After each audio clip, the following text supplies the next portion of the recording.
Hi, it's me again. We'll go back to another video.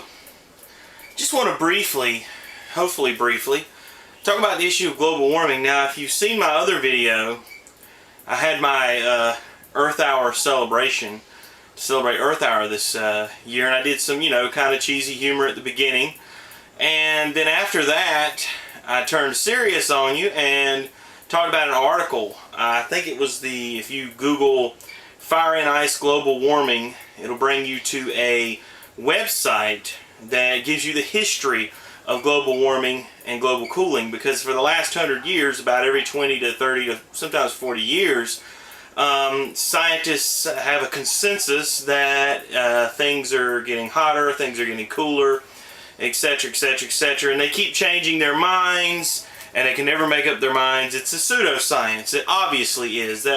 It's on like I said, it's on businessandmedia.org website, I believe, and it offers, in my mind, documented absolute proof of the hoax that is global warming. But also, let's say you don't have access to all these things, there are always good common sense arguments that any citizen can apply. And that's why I want to title this, The Common Sense Argument Against Global Warming. Now, according to the scientists involved in this, the planet warmed 0.7 degrees between 1906 and 2005. Now, I should note that since the late 90s, the planet's been in a cooling trend. Not sure why Al Gore doesn't talk about that, but anyway, we seem to be going back into the cooling era, so I don't know how that's going to work with all these consensuses that are out there, and the state-run media telling us what to believe about this. But anyway, I digress. Supposedly, the average temperature on the planet rose 0.7 degrees between 1906 and 2005. Now, what exactly, let's do some critical thinking, what does that mean? 0.7 degrees above what? How do we know that the 0.7 degrees that we're now above average is the optimal temperature for the planet? For example, let's say it was 100 degrees, and now the average is 100.7 degrees.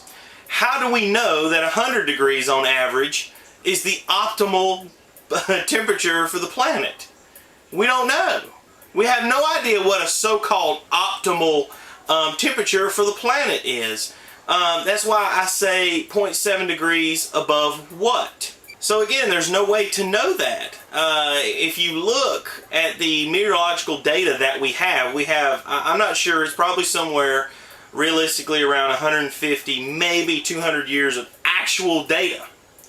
Well, okay, if the Earth is 4.6 billion years old, aren't you coming a little bit short on enough data to make an accurate conclusion to know whether or not 0.7 degrees is really something to be worried about? Not to mention all the fact that this is an average, so there are obviously places that are warming, places that are cooling, and then those other places that warmed before now cooling now. There's so much wrapped up into this number, this pseudoscience number. Also, a lot of the temperature places when you're concrete pads, which affects temperature. There's all sorts of problems wrong with this number. But going back just to common sense, just think about it. 0.7 degrees above what? We have zero evidence to make any kind of even a wild guess about what an optimal average temperature of the planet might be, not to mention all the sublayers of detail that goes beyond that for each type of jungles and deserts and rainforests, whatever, all these different types of environments that are on the planet. So it just boggles the mind.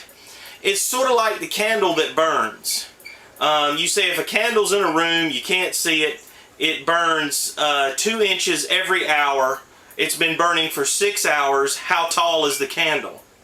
Well, okay, if it burns 2 inches an hour, it's been 6 hours. Oh, 12 inches, been, it's at least 12 inches. Yeah, but how tall is the candle? You don't know how tall. It could be 24 inches high. You don't know. All we know is we have this little bitty tiny slice of data. And we're trying to apply, it's less than 1/6 of 1/1000th of a percent of data that we have compared to the whole. And we're trying to apply it to the whole. I'm telling you, it just boggles the mind how anybody could believe. And then we haven't even begun to talk about the fact whether or not man has anything to do with it. So it just really boggles the mind, and it shows me how some people will believe anything. And it's obvious that it's a money-making scam, and that's why you're having cap and trade now, where we're going to start trading carbon credits. It's a scam, folks. It's just plain out a scam. And really the irony here is how gullible some folks can be, not applying basic critical thinking skills that unfortunately our public schools refuse to teach, which is my main problem with public school, is not the idea necessarily, but they don't teach kids how to think. They teach them what to think. The evolution-creation debate is being the classic example. Evolutionists who supposedly prize critical thinking won't allow creationists to debate the ideas and the weaknesses of evolution in the classroom, which would actually teach our kids critical thinking skills, and they wouldn't fall for things like this. So that's a whole nother rant, but the irony is even in the book Origin of Species, Darwin devotes a chapter to weaknesses with his own theory. So obviously he was open to the debate, but the ones nowadays aren't. Anyway, I'm really digressing. But another irony is, to me, is how that atheistic evolutionist scientists have a problem. Even, let's just give them the fact, let's just for sake of argument, give them that man-made, global warming is man-made. Okay? Well then, isn't man part of nature? Is this not then simply a work of evolution? Because see, if evolution is true, man is the crown jewel of evolution. But yet even the evolutionists will take man out of the equation and say, man, we're really destroying things. No, it's that everything else is weaker and it deserves to die. That is the consistent interpretation of this. If man is causing warming on the planet and he's the crown jewel of evolution, he is not a problem. See, it's that things need to man up and survive or be weeded out of the gene pool. That's the consistency. So there's all sorts of hypocrisy talking about global warming. Just some thoughts, but when somebody can share with me the optimal average temperature for the planet, I'd love to hear that. And then I would love to hear exactly how they came to that, what data they're using, what source, what scientists are you grouping. And the dirty little secret is there's not a consensus on this. The actual truth is that there are just as many good scientists that are against the idea of global warming, and there are an increasing number of scientists to that opinion every day. So don't be fooled by this state-run media propaganda. Global warming is a hoax.